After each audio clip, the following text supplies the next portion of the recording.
Sometimes it can be advantageous to delay starting a pension to capture deferral credits, as an example. It's much like Social Security.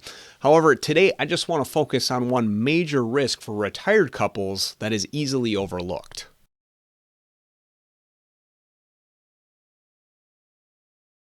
Now, to give you a real world example, I want to show you a page out of a real pension. Okay, this is the pension plan for Target Corporation, which is locally based here. So I've worked with a lot of people that have retired from there over time. And I just want to emphasize, for their traditional pension plan, the normal retirement age when someone would be eligible for their full pension, it's age 65. However, for folks who decide to defer, as you can see, I'm going to throw the table up on the screen here. Take a look at this. If you defer out till age 70, your pension benefit goes up by over 50%. If you go out into your 70s, you can almost double your pension benefit. So I have had clients in the past that have delayed until these later years to capture these relatively generous deferral credits. Okay, but here's the big risk for married couples. What happens if you die before you start drawing benefits? Now, the answer in the case of Target Corp is similar to most of the corporate pension plans that I've reviewed throughout my career. And here it is. Let me throw one more screenshot up. Let's just say, for example, we had someone who was age 65 and we were trying to get them to age 70 to capture that big increase that the Target plan offers. Well, if they die before reaching 70, their surviving spouse is only going to get half of the pension benefits that they were entitled to. Okay, so this creates a significant risk for surviving spouses.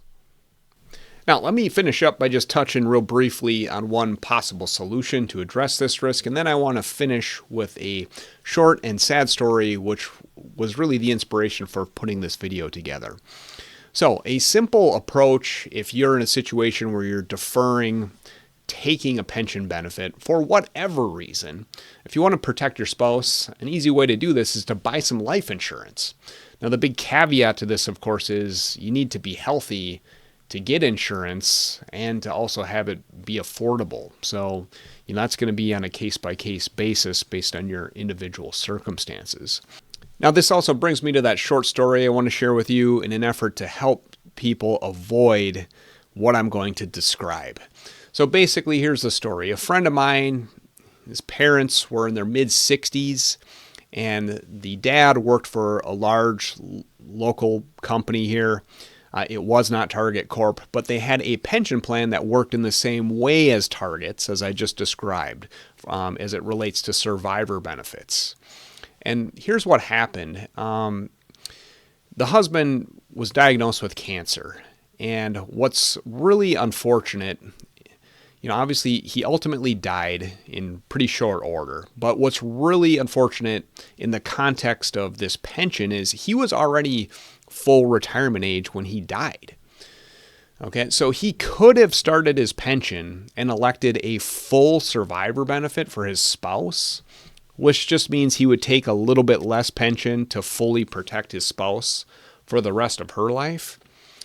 But he never did it. And, I don't really know exactly why. I think I mentioned this already, but these were not clients of mine. They might not have been working with an advisor, and they probably didn't really understand how the pension worked as it relates to survivor benefits. So he died, and ultimately what happened is his spouse, his wife, ended up with just half of this pension benefits he was entitled to for the rest of her life. And I bring this up because, unfortunately, in their case, this was preventable. And I'm sure this happens all the time, every year, to people, around the country. And if you have a story, I'd be curious to hear about it in the comments section. So, the key takeaway here is make sure you understand how your pension plan works. The last point I want to make is, in my experience, corporate pensions commonly work in the fashion that I just described, but public pensions for people that work for state and local governments, teachers, police, and firefighters, they tend to have better protections for surviving spouses. But at the end of the day, the lesson here is make absolutely sure you understand how the survivor benefits work in the pension plan that you're a part of. So, hey, I hope this one was helpful today. As always, thanks for watching.